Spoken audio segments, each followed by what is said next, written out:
अस्सलाम वालेकुम, मैं हूं फ़खर दुरानी और आप देख रहे हैं फैक्ट चेक पाकिस्तान। आज 4 मौज़ूआत के ऊपर बात करेंगे। सबसे पहले बात करेंगे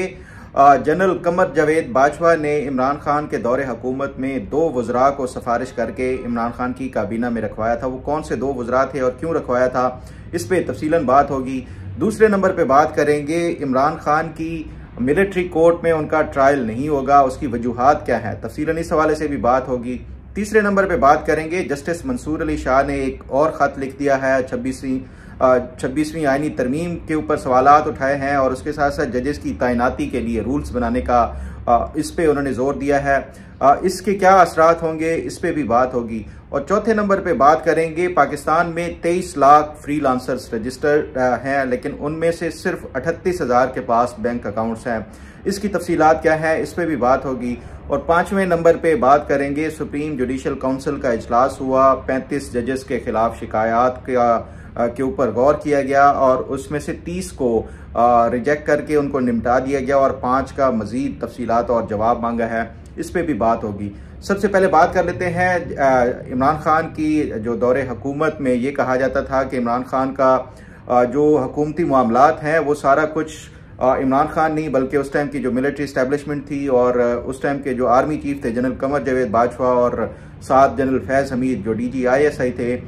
वो चलाते थे। ये तासुर हमेशा से ही मीडिया और सोशल मीडिया के ऊपर भी था। फिर हमने देखा कि इमरान खान ने भी इस तासुर को जो मजीद मजबूत करने के हवाले से कई बार बयानात दिए, जिसपे फॉर एग्जांपल उन्होंने एक बार ये कहा कि वो जो बंदे पूरे करने होते थे किसी भी अहम कानून साजी या लेजिस्लेशन के हवाले से, वो एजेंसीज को कहते थे। एजेंसीज वो बंदे पूरे करके इनको देती थी और फिर लेजिस्लेशन होती थी। इसी तरह फिर जो करप्शन के हवाले से कि मेरे अपने जो वज़रा हों या उनके हवाले से जितनी भी मॉनिटरिंग कर रहे हैं ये एजेंसीज कर रही हैं और इस्टेब्लिशमेंट का हवाला देते थे। वो साथ साथ और भी जितने भी अहम काम थे वो उसके जो मुरद इल्ज़ाम हैं वो उस टाइम की जो मिलिट्री इस्टेब्लिशमेंट थी उसको देते थे। साथ जब उसके बाद जब इनकी हुकूमत का तख्ता उल्टा गया और उसके बाद भी इमरान खान ने जो मुरद इल्ज़ाम पहले अमेरिका को कहा कि ये रजीम चेंज की साजिश अमेरिका से रचाई गई है, अमेरिका इनको हटाना चाहता था और उसकी रीज़न उन्होंने बताया था कि रशिया का जो उनका दौरा था उसकी वजह से अमेरिका सख्त नाराज़ था। अमेरिका की तरफ से जब ये इसके ऊपर रद्द अमल आया, फिर आहिस्ता आहिस्ता इमरान खान अमेरिका से हटते हुए फाइनली जो जनरल कमर जावेद बाजवा हैं उसके ऊपर उन्होंने इवन रिसेंटली 2 दिन पहले का जो ट्वीट है उसमें भी उन्होंने यही कहा कि उनकी हुकूमत ख़त्म करने में इस्टेब्लिशमेंट और जो कमर जावेद बाजवा थे उनका जो है वो हाथ था। इस हवाले से मैंने मुख्तलिफ ज़राए से बात की और जनरल कमर जावेद बाजवा के भी करीबी ज़राए से बात की और उनसे पूछने की कोशिश की कि क्या जो जनरल बाजवा या उस टाइम की जो मिलिट्री इस्टेब्लिशमेंट थी उन्होंने इमरान खान की जो नो कॉन्फिडेंस की जो तहरीक थी उसमें कोई किरदार अदा किया था या नहीं किया था। तो इस हवाले से जो मेरे ज़राए हैं जो वो ये बताते हैं कि इमरान खान को 3 साल तक तो पूरी तरह से ना सिर्फ ये कि उनको चलाया गया हर लिहाज से, चाहे वो माली जितने भी मामलात थे उसमें चाहे सऊदी अरब से कर्जा लेना हो या रोल ओवर करने के हवाले से जितना भी पैसे रखवाए गए, डेफर्ड पेमेंट के ऊपर ऑयल हो, चाइना से इन्वेस्टमेंट लानी हो, IMF के साथ जो भी गारंटीज या वो देनी हो, ये तमाम तर जो है वो मेरे जो ज़राए ये बताते हैं कि जनरल कमर जावेद बाजवा बतौर आर्मी चीफ के उन्होंने ये सारा उसमें भरपूर किरदार अदा किया। फिर उसके साथ साथ जो इमरान खान ने जो फॉरेन रिलेशन से रिलेटेड जितने भी मामलात पे अपने बयानात और अपनी गैर मोहताती की वजह से जितने भी इन ममालिक के साथ ताल्लुकात ख़राब होना शुरू हुए उसमें फिर बेहतरी के लिए उस टाइम की जो मिलिट्री इस्टेब्लिशमेंट थी उन्होंने किरदार अदा किया। साथ साथ ये भी कि जो यहाँ पे लोकल मामलात थे उसमें इमरान खान किसी की नहीं सुनते थे, ख़ासतौर के ऊपर अपने जो सियासी मुखालफीन थे उनके ऊपर मुकदमात बनाने के लिए ये कहा जाता है कि इवन एक बार जनरल कमर जावेद बाजवा ने ये जो सियासी मुकदमात सियासतदानों के ऊपर बनाए गए थे और उस टाइम जो नून लीग के जो रहनुमा थे उनको पकड़ धकड़, उनकी मीडिया के लोगों की पकड़ धकड़, उस हवाले से इमरान खान जो है इस हवाले से जो मेरे ज़राए ये बताते हैं कि काबीना का इजलास हुआ और ये बाकायदा रिकॉर्ड का हिस्सा है। उस टाइम के जो आर्मी चीफ थे उन्होंने ये कहा कि आप ये जो सियासतदानों की पकड़ धकड़ कर रहे हैं और जो अपने मुखालफीन को पकड़ रहे हैं, ये आगे जाके आपके लिए मसाइल पैदा हो सकते हैं। पॉलिटिकल विक्टिमाइजेशन ना करें आप। जो मेरिट के ऊपर जो भी केसेस बनते हैं आप उसके ऊपर तो करें, अदरवाइज जो है ये इस हवाले से आप पॉलिटिकल विक्टिमाइजेशन का जो है वो इज्तनाब करें। इस पे जो मेरे ज़राए ये भी बताते हैं कि इमरान खान 3 लोग, ये दरअसल एक यूं समझ लें कि एक ट्राइका था जो ये सारे काम करता था। उसमें सरफहरिस्त इमरान खान, दूसरे नंबर पे जनरल फैज़ हमीद और तीसरे नंबर पे शहजाद अकबर थे। ये जो सियासतदानों की पकड़ धकड़ थी या मकामी सतह के ऊपर लोकल लेवल पे जितने भी इमरान खान के मुखालफीन थे उनके खिलाफ मुकदमात क्या बनाने हैं, कौन से बनाने हैं, इनको कैसे पकड़ना है, ये फैसले ये 3 लोग करते थे। इमरान खान, जनरल फैज़ हमीद और शहजाद अकबर। जनरल फैज़ हमीद उस टाइम DG ISI थे और ज़राए यही बताते हैं कि वो आर्मी चीफ से ज़्यादा इमरान खान के ज़्यादा क्लोज पाए जाते थे और यही वो वजह है कि अब जो उनकी जनरल फैज़ हमीद का कोर्ट मार्शल भी हुआ है तो उसमें भी उनके वही मामलात जो कि इमरान खान के साथ उन्होंने पॉलिटिकल नेचर के थे उसके हवाले से वो किया। बहरहाल ये तो तमाम तर जो वो मामलात थे, इसमें ये सामने आता है कि इमरान खान का जो इस हवाले से फिर मैंने पूछा कि क्या वाकई आपने उनकी हुकूमत गिराने के हवाले से कोई किरदार अदा किया। जो मेरे जनरल कमर जावेद बाजवा के करीबी ज़राए हैं वो ये बताते हैं कि 3 साल जब ये गुजरे तो फिर उन्होंने जनरल कमर जावेद बाजवा ने इमरान खान को ये कहा कि अब उनकी रिटायरमेंट होने वाली है, इसलिए बेहतर है कि आप अपने पाँव के ऊपर खड़ा हों और परफॉर्म करें, क्योंकि लोग महंगाई और उस टाइम जो बेरोज़गारी और उसके साथ साथ जो गुर्बत थी वो हर गुजरते दिन के साथ बढ़ती जा रही थी। तो इमरान खान को ये कहा गया कि अब मज़ीद उनको कोई सपोर्ट नहीं किया जा सकता। लेकिन इमरान खान यही चाहते थे कि मिलिट्री उनको थ्रू आउट सपोर्ट करती रहे और इसी वजह से वो चाहते थे कि जनरल जो फैज़ हैं वो DG ISI ही रहें। और फिर उन्होंने ये भी इमरान खान ने मुतालबा किया जो आर्मी चीफ थे उनसे कि आप ISI को आर्मी की एक कोर में तब्दील कर दें और इस तरह जनरल फैज़ हमीद DG ISI भी रहेंगे और कोर कमांड करने का जो 1 साल का एक्सपीरियंस चाहिए आर्मी चीफ के लिए वो भी मुकम्मल हो जाएगा। तो उस पर फिर उन्होंने ये कहा था कि वो फौज को कोई पंजाब पुलिस नहीं बनाना चाहते। तो ये मामला थे। फिर मैंने उनसे पूछा कि क्या इमरान खान, आप ये बज़ाहिर ये बता रहे हैं, जो मेरे ज़राए ये बताते हैं कि उस पर जनरल कमर जावेद बाजवा ने सिर्फ और सिर्फ 2 लोगों को जो इमरान खान को सिफारिश की, 2 लोगों को काबीना में शामिल करने के हवाले से, एक मुईद यूसुफ का वो बताते हैं जो नेशनल सिक्योरिटी एडवाइज़र लगाया गया, उनको खसूसी तौर के ऊपर अमेरिका से लाया गया, और दूसरे जो एक सिफारिश की जनरल कमर जावेद बाजवा ने कि वो इमरान खान की काबीना में शामिल हों, वो थे ब्रिगेडियर एजाज। ब्रिगेडियर एजाज का जो ज़राए ये बताते हैं कि उनका तजर्बा था पंजाब के, वो ISI के अहम ओहदेदार रहे, उसके बाद फिर वो IB के भी सरबराह रहे। तो उस बुनियाद के ऊपर वो चाहते थे कि ब्रिगेडियर एजाज को वज़ीर दाखिला लगाया जाए। ये 2 लोग थे जिनकी उस टाइम के जो आर्मी चीफ थे उन्होंने सिफारिश की थी इमरान खान से। उसके अलावा ना ही किसी भी जो इमरान खान की काबीना के अराकीन थे उसके हवाले से कहा गया कि फ़लाँ को शामिल किया जाए, फ़लाँ को ना किया जाए। ये तमाम तर जो काबीना में शमूलियत थी जितने लोगों की, ये इमरान खान की अपनी चॉइस थी। बहरहाल ये एक मैंने सोचा कि जो उस दिन इमरान खान ने ट्वीट किया है तो उसके जवाब में जो हकायक हैं वो पूछ के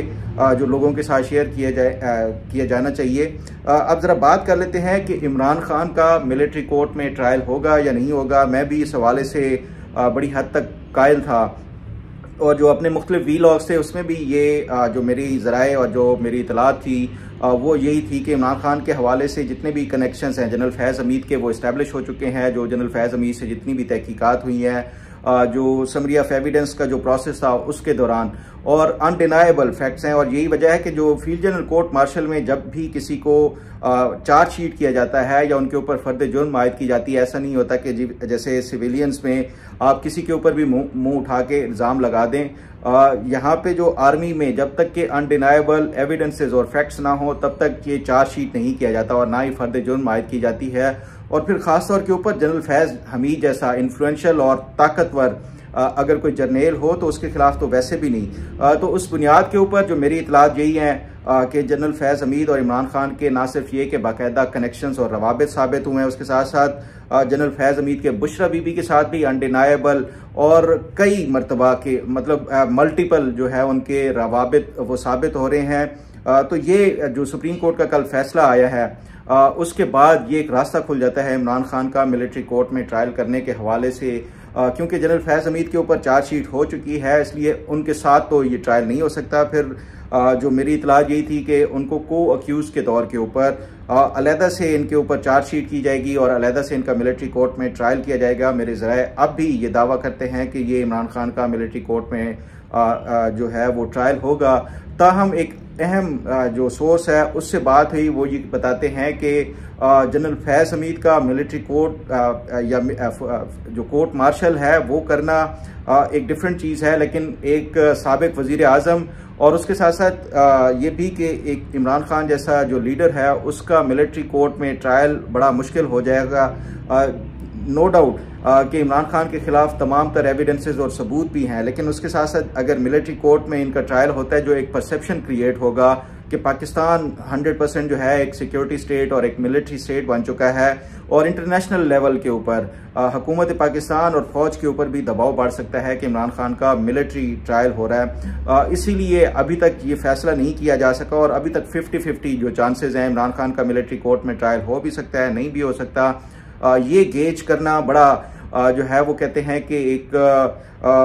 बड़ा ही मुश्किल काम है कि उसका जो रिस्पांस है या उसका रद्द अमल क्या होगा इंटरनेशनल लेवल के ऊपर भी, लोकल लेवल के ऊपर भी। गो के माजी में हम अगर देखें तो मुजीबुर रहमान का मिलिट्री कोर्ट में ट्रायल हुआ था, लेकिन वो 1971 था। अब 2024 है, बहुत ज़्यादा हालात तब्दील हो चुके हैं और दुनिया भी बहुत ज़्यादा हद तक तब्दील हो चुकी है, इसलिए अभी तक ये फैसला जो मेरी इतलात के मुताबिक मिलिट्री इस्टेब्लिशमेंट ये नहीं कर पाई कि क्या इमरान खान को मिलिट्री कोर्ट में ले जाया जाए या नहीं। यही वो वजह है कि अभी तक जो मिलिट्री कोर्ट में 85 लोगों के ट्रायल हुए हैं या कंक्लूड तकरीबन हो चुके हैं, वो भी तमाम तर वर्कर्स और सपोर्टर्स हैं, किसी सेकंड ईयर थर्ड ईयर की लीडरशिप का नहीं है, किसी पार्लियामेंटेरियन का नहीं है। सिर्फ यही देखा जा रहा है कि ये अराकीन पार्लियामेंट हों या फिर उसके साथ साथ इमरान खान हों, अगर इनका मिलिट्री कोर्ट में ट्रायल होता है तो फिर उसका दुनिया में रिएक्शन कैसा आएगा, ये सोच के और अभी तक जो है वो गुम की कैफियत में है जो मेरी इतलात के मुताबिक जो इस्टेब्लिशमेंट है वो भी और मौजूदा हुकूमत भी। फिर उसके साथ साथ ये भी एक एलिमेंट जो मेरे ज़राए ये बताते हैं कि सियासतदान ये खुद चाहे वो हुकूमत में है या हुकूमत के इत्तेहादी हैं, वो भी ये समझते हैं कि आज अगर इमरान खान जकड़े में है कल को वो भी आ सकते हैं। और अगर ये इस तरह मिलिट्री कोर्ट में ट्रायल का जो सियासतदानों का शुरू हो गया एक दफ़ा से सिलसिला, तो ये फिर कभी रुकेगा नहीं। तो ये वजह है कि एक पॉलिटिकल उसका भी बैकलैश आ सकता है, इसलिए अभी तक कोई फैसला मुकम्मल तौर के ऊपर या 100% नहीं किया गया कि इमरान खान का मिलिट्री कोर्ट में ट्रायल होगा या नहीं होगा। बहरहाल इस पर मजीद जो अपडेट और इन्फॉर्मेशन होगी वो आपके साथ शेयर करता रहूँगा। अब ज़रा बात कर लेते हैं जस्टिस मंसूर अली शाह की तरफ से ख़त लिखा गया है जस्टिस जमाल मंदोखैल को। ये जो जुडिशल कमीशन की रूल्स मेकिंग कमेटी है उसके सरबराह हैं जस्टिस जमाल मंदोखैल और कॉन्स्टिट्यूशनल बेंच के भी जो अहम रुकन हैं, दूसरे सीनियर मोस्ट मेंबर हैं कॉन्स्टिट्यूशनल बेंच के, उनको उन्होंने ख़त लिखा है और उन्होंने कहा कि जो 26वीं आईनी तरमीम है इसने अदलिया का तवाज़ुन बिगाड़ दिया है और जुडिशल कमीशन में इंतज़ामिया को अक्सरियत फराहम कर दी है। जस्टिस मंसूर अली शाह ने ये जो ख़त लिखा है उसमें फिर उसके साथ साथ ये भी कि अदलिया में सियासी तकर्रियों का ख़तरा है और रूल्स तश्कील के बगैर जुडिशल कमीशन के जजेस तकर्री का अमल गैर आइनी होगा, अदलिया की आज़ादी भी मुतासर होगी, इसलिए पहले रूल्स बनाए जाएँ और उसके बाद ही जो जजेस हैं इनकी तैनाती की जानी चाहिए। साथ साथ उन्होंने फिर ये भी कि पाकिस्तान की आइनी अदालतों में जो जजेस की तकर्री से मुतालिक जो रूल्स का तश्कील का अमल ना सिर्फ ये कि इंतहाई अहमियत का हामिल है बल्कि मुल्क में अदलिया की आज़ादी और कानून की हुक्मरानी के लिए भी नागुज़ीर है। वो लिखते हैं कि आइन का आर्टिकल 175A जुडिशल कमीशन को रूल्स तश्कील देने का अख्तियार देता है जिनमें जजेस की तकर्री के लिए रूल्स की तश्कील भी शामिल है। पाकिस्तान में अदलिया को हमेशा से ही जजों की तकर्री का अख्तियार रहा है। शिफाफ रूल्स की तश्कील किए बगैर आला अदलिया में जजेस की तकरीरों को ना अभी अपनाया जाए। तो ये जो जस्टिस मंसूर अली शाह की तरफ से अगर हम देखें तो पिछले 1-2 हफ्ते पहले भी उन्होंने एक खत लिखा था चीफ जस्टिस को, जिसमें उन्होंने मुतालबा किया था कि 26वीं आईनी तरमीम को उसको रिव्यू करने के लिए एक फुल कोर्ट बेंच बनाया जाए। साथ साथ ये भी कि उन्होंने जो जुडिशल कमीशन के इजलास हैं तब तक मौखर कर देने चाहिए।